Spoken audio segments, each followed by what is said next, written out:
faru. Wasu sun yi amfani da wannan daman sun yi maganganu masu nauyi wanda yan uwa ko da ma yan uwa ba su ce ba, ni ma din ra'ayi na kenan cewa lalle wanda suka yi wannan maganganun dole ɗayan abu biyu, babu na uku. Na ukun shine a bar su da Allah kuma a je wajen shari'a, duk za a biyun tare, shine na ukun. Majmu'ul isnaini huwa thalithu.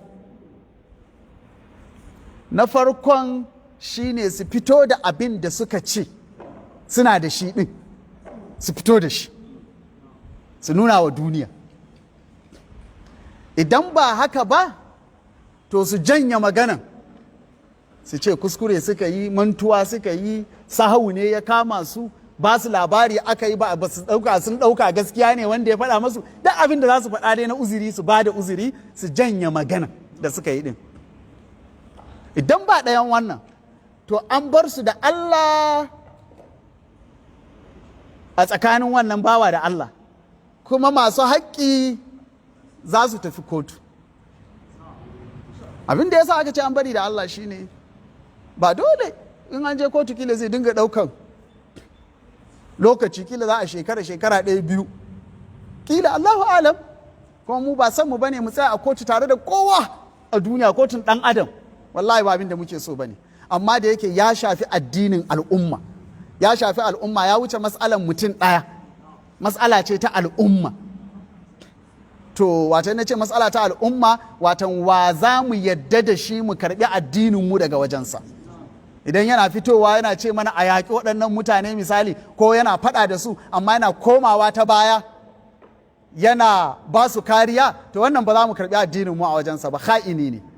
Ko idan zai tsaya ya ce mana wallahi tallahi ya yi kaza kaza kaza, ina da hujja, ina da shi yana wajena, kuma ya ƙi fitowa da shi, to wannan ba za mu karɓi addinin mu a wajensa ba. Ko matsala ce ta, ba matsalan kungiya bane yanda wasu ke maidawa, yan kungiya kaza da yan kungiya kaza, wallahi ba su da alaka da wannan. Matsala ce dan waɗannan abubuwan da suka faru sun ƙara fahimtar da mu cewan shi gaskiya yana nan tare da mutane a ko'ina.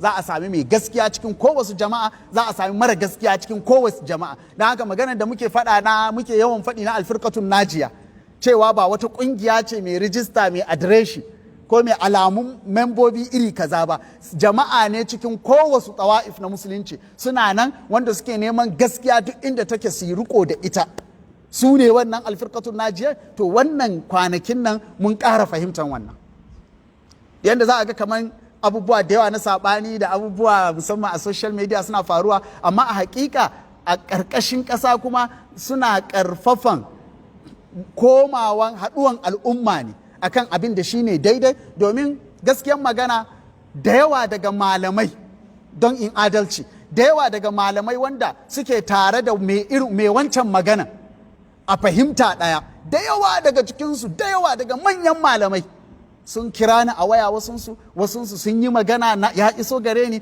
na barrantansu daga irin wannan aikin, na barrantansu da damuwansu. Saboda haka ma'ana suna tare da gaskiya inda suka same ta, ba don suna tare da ni ba a fahimta ta. Akwai wanda ya gaya min a cikinsu, duk da bambanci na da kai a cikin fahimta, amma gaskiya sunanta gaskiya.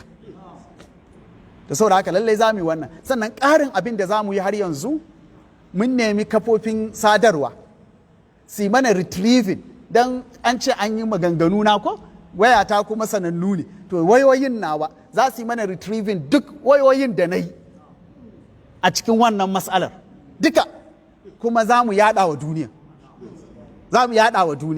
za su fito mana da su, kuma za mu yada da yaddan waɗanda ne wayan da su. Ɗaya daga ciki har na nemi izinin shi, don ni da mutum biyu kaɗai nake waya, ɗaya wani jagoran addini ne, ɗaya wani ɗan kasuwa ne. To ɗaya har na riga na nemi izininsa, da aka an riga an fara aikin retrieving ɗin, fitowa da shi daga kafan sadarwa ɗin, za a fito da magana da muka yi ɗin, kuma za a bar wa duniya, za a sakin wa duniya dukansu maganganun da na yi a kan wannan. Ba babin kare kai ba ne wannan, kamar yadda na ce, babin al'umma ta san wa za ta ɗauki addininta, matsala ce hassasa kwarai. ina ganin wannan kujeran bata cancanci wanda zai wannan abin to bai cancanci wannan kujeran ba. Ina fatan mun fahimta. Allah ya taimake mu. Sallu ala nabiyil karim. Allahumma salli ala sayyidina Muhammadin fil awwalin wa salli ala sayyidina Muhammadin fil akhirin wa salli ala sayyidina Muhammadin fil mala'il a'la ila yawmiddin. Subhana rabbika rabbil izzati amma yasifun wa salamun ala al mursalin walhamdulillah.